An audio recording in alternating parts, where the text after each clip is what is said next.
New অরলিয়ন্স আমেরিকার একটি রাজ্য, কৃষ্ণাঙ্গ বহুল এলাকা।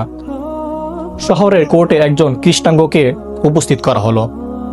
লোকটির অপরাধ, তিনি একটি রুটি চুরি করেছেন। লোকটি নিজের অপরাধের কথা স্বীকার করলেন, বললেন, এছাড়া আমার দ্বিতীয় কোনো পথ খোলা ছিল না।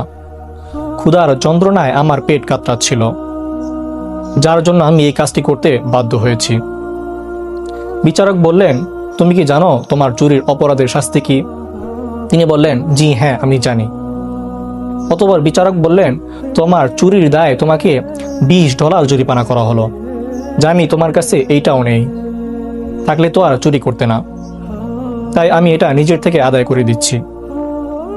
অতঃপর বিচারক তার নিজের পকেট থেকে $20 বের করে দিলেন এবং দেওয়ার পূর্বে বললেন, এই টাকাটা রাষ্ট্রীয় কোষাগারে জমা করে দিতে।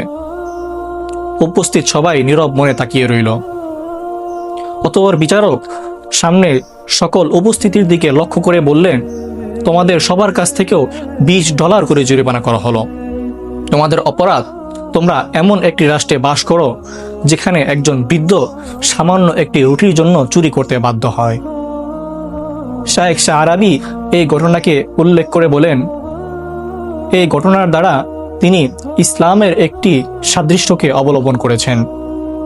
তিনি রাষ্ট্রকে এমন একটি মেসেজ দিতে চাচ্ছেন যে তোমরা এমন একটি রাষ্ট্রে বাস করো যেখানে সামান্য একটি বৃদ্ধ রুটির জন্য চুরি করতে বাধ্য হয়, এবং তিনি এই মেসেজ দিতে চাচ্ছেন যে রাষ্ট্রের ভিতরে প্রত্যেকটা নাগরিকের সকল সুবিধা অসুবিধা দেখার দায়িত্ব একমাত্র রাষ্ট্রের।